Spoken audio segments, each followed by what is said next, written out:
First Kings, chapter 6.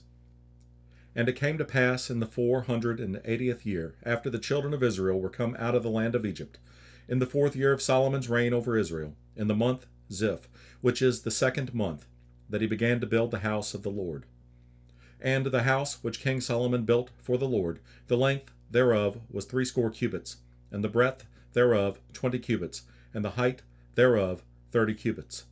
And the porch before the temple of the house 20 cubits was the length thereof, according to the breadth of the house, and 10 cubits was the breadth thereof before the house. And for the house he made windows of narrow lights.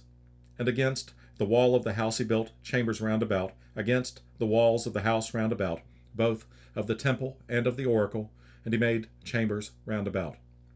The nethermost chamber was 5 cubits broad, and the middle was 6 cubits broad, and the third was 7 cubits broad. For without in the wall of the house he made narrowed rests round about, that the beams should not be fastened in the walls of the house. And the house, when it was in building, was built of stone, made ready before it was brought thither, so that there was neither hammer nor axe, nor any tool of iron heard in the house, while it was in building. The door for the middle chamber was in the right side of the house, and they went up with winding stairs into the middle chamber, and out of the middle into the third. So he built the house and finished it, and covered the house with beams and boards of cedar. And then he built chambers against all the house, 5 cubits high, and they rested on the house with timber of cedar. And the word of the Lord came to Solomon, saying, Concerning this house which thou art in building, if thou wilt walk in my statutes, and execute my judgments, and keep all my commandments, to walk in them, then will I perform my word with thee, which I spake unto David thy father. And I will dwell among the children of Israel, and will not forsake my people Israel. So Solomon built the house and finished it. And he built the walls of the house within with boards of cedar, both the floor of the house and the walls of the ceiling. And he covered them on the inside with wood, and covered the floor of the house with planks of fir. And he built 20 cubits on the sides of the house, both the floor and the walls with boards of cedar. He even built them for it within, even for the oracle, even for the most holy place. And the house, that is, the temple before it, was 40 cubits long. And the cedar of the house within was carved with knops and open flowers. All was cedar, there was no stone seen. And the oracle he prepared in the house within, to set there the ark of the covenant of the Lord.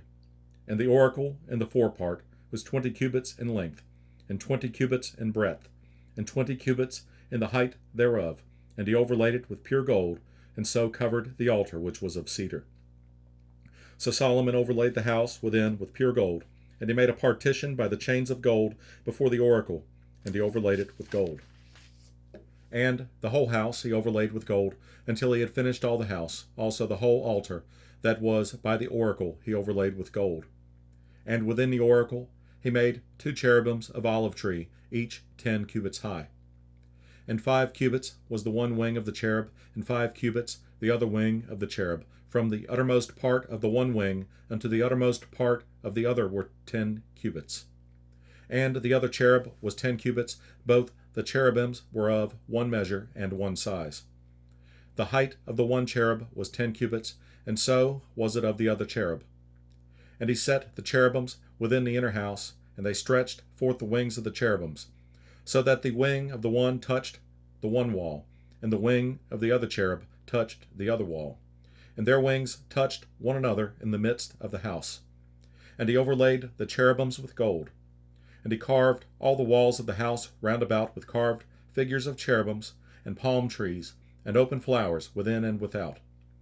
And the floor of the house he overlaid with gold within and without. And for the entering of the oracle he made doors of olive tree. The lintel and side posts were a 5th part of the wall. The 2 doors also were of olive tree, and he carved upon them carvings of cherubims and palm trees, and open flowers, and overlaid them with gold, and spread gold upon the cherubims and upon the palm trees. So also made he for the door of the temple posts of olive tree, a 4th part of the wall. And the 2 doors were of fir tree. The 2 leaves of the one door were folding, and the 2 leaves of the other door were folding. And he carved thereon cherubims, and palm trees, and open flowers, and covered them with gold fitted upon the carved work. And he built the inner court with 3 rows of hewed stone, and a row of cedar beams. In the 4th year was the foundation of the house of the Lord laid, in the month Ziph.